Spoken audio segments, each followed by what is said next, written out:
Hi, welcome. On this video, again, continuing to put out some content, profiling trainers who are doing it right.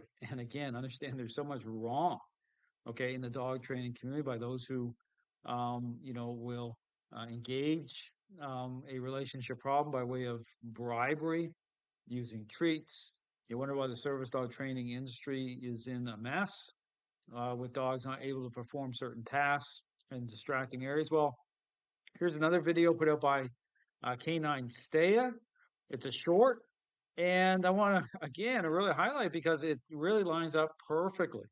Okay, with again, if you watch how I'm doing service dog training by way of dogs that picking up objects, okay, from the ground.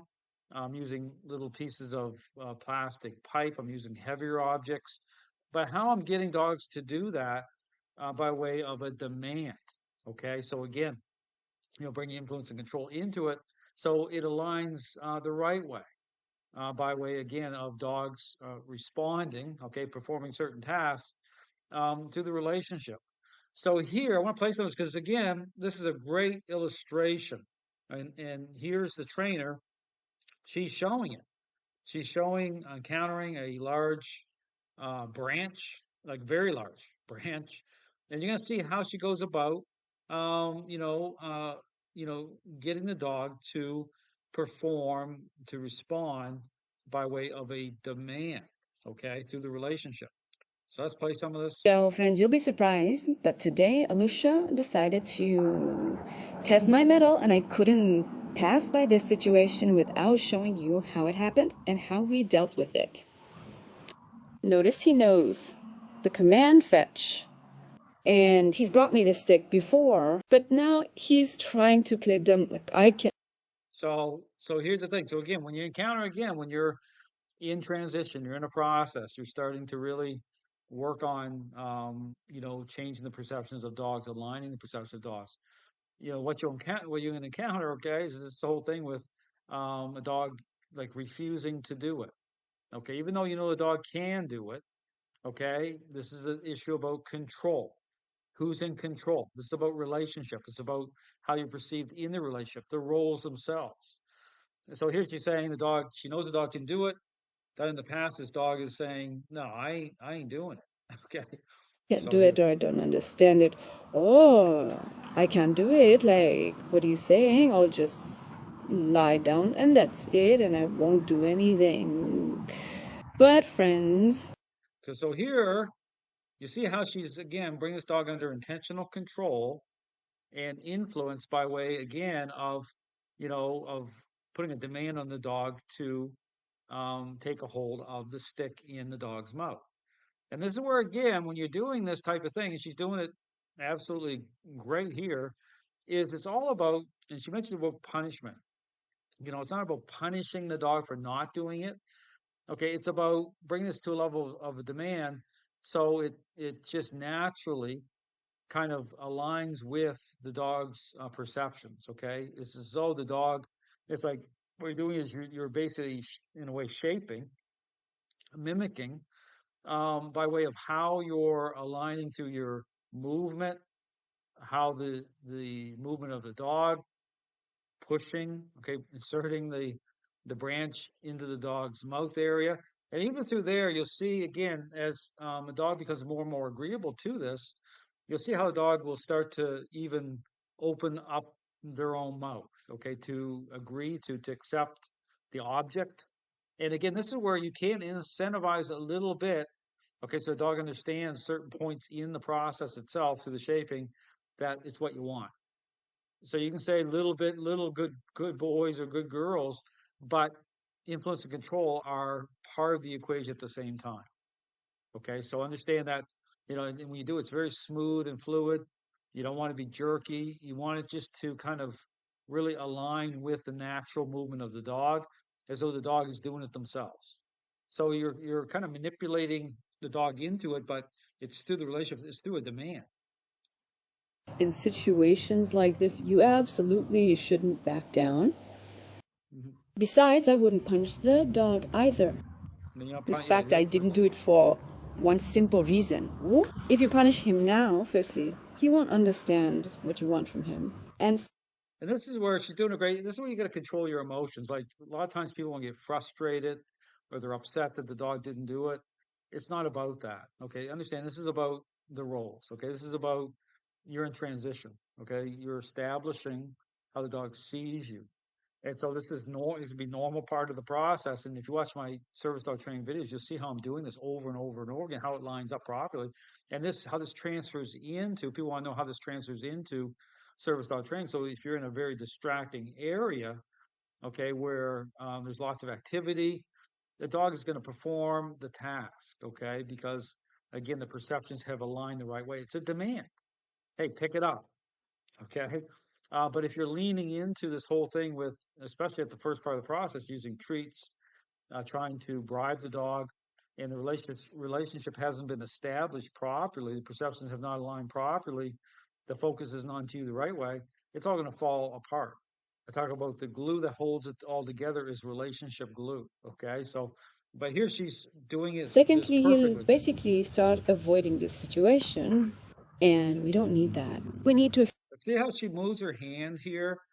And it's very interesting. She has a really high level of skill with manipulating the dog's movement. She's just like moving with her hand, like tying into the natural movement of the dog.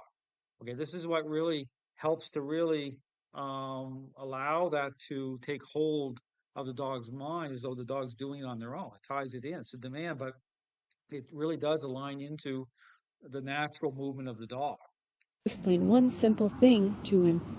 I won't leave So you you just alone smooth and until fluid, you do what I want. really good flow. Okay, you want when you're doing this type of thing, you want it to flow, so it's like natural. It's a demand, but it's natural. And if you don't understand what I want from you, then I'll explain it to you. See, Well, that's exactly what I'm doing now. I threw a stick once, threw a stick twice, threw a stick 3 times. Each time I walked him through it, each time I literally explained how to approach, how to get to the stick, again, how to take it in his mouth, exactly where to grab it, because it but see, the dog's more motivated that time to is starting to grab it right within the parameters of how she's doing it here. wasn't too way easy to grab this stick, huh? And it was also very important explaining to the dog exactly how to do it, to get it Yeah, done, and to make it comfortable. this is the right way of shaping. Okay, people think shaping using motivating agents the way that they're trying to incentivize the dog that way. No, you want to bring influence and control into it. Okay, this is the right way to shape, double shaping a response. Okay, So, dogs are constantly trying to test the boundaries of what's allowed, constantly asking, what did see? What do? And the problem isn't that this happens, as the problems start when you start turning a blind eye to it. So, don't be see, afraid of these situations, and don't be afraid to force the dog to explain that there is no other way. good. As So, the so there, what happens too? And then you start what she's doing here, taking advantage of the natural motivation of the dog through the process. And so there, the dog actually grabbed a hold of it. She brings the dog forward. So what you're doing is as it comes together, as it shapes together the right way, okay, you just naturally, take advantage of that. Okay, so just smooth and fluid. It's like you're building a puzzle piece. That's the way you want to look at it. Like you're bringing a picture together through this saying goes, process. if you don't want to, we'll make you. If you can't, we'll teach you. And every time you overcome this disagreement and teach the dog to do what you want, you reach a new level in your relationship. And look, now Lucia Good. brings me the stick on his own because he Yeah. understood, agreed, and stopped telling me he doesn't want to. Perfect. See, so that shows it right there how it comes together to a demand. Okay, so understand it's a power play. Get these situations with like understand how it's got it's a demand. Okay, but it's a type of how you bring influence and control in this way. Okay, you bring it in a type of shaping, right? But taking advantage, you see how natural movements of the dog. There's times dogs will start to agree. that agreeableness, you take advantage of that too, and just keep that flow going. But you have to be patient. Okay, I understand. You don't get upset. Just you just when you do this type of thing too, you want to break it into like little exercises. Do it when you feel good. Okay, don't do it out of frustration because this is the thing. But don't lean into trying to do the stuff just using the problem with treats. Using motivating agents to do it because understand the glue that holds together is about relationship, perceptions aligning the right way. Those core ingredients, they need to come in because that's what's going to hold you. Ever wonder why you get your dog out in areas and there's distractions, things going, the dog won't perform a task when it matters. That's why. Okay. Because it is about the relationship. Okay. It's about how you're seen in that relationship. So it has to take a form of a demand. But it's clarity. The dog understands. Dog agrees to it. It comes through nature. Dogs pack in strength and weakness define that way through the relationship. It's like you're doing it. Just like this, again, if you talk about the selfish child parent, pick up your toys. It's a demand. It's a reasonable demand. It's reconciled through the roles. I'm not bribing a response because that's the problem is that if you do that and the possessive dogs have not aligned the right way, good luck with that. Okay, this is where things keep falling apart all over the place. And you'll be trying to what? You'll be trying to basically give the dog a free pass, deny it's happening. Deep down, you know it's a mess. But this is the way to fix it. Okay, this is the way to deal with it. But again, it's through just skill. But this is a great illustration of how to do it. Thanks for watching.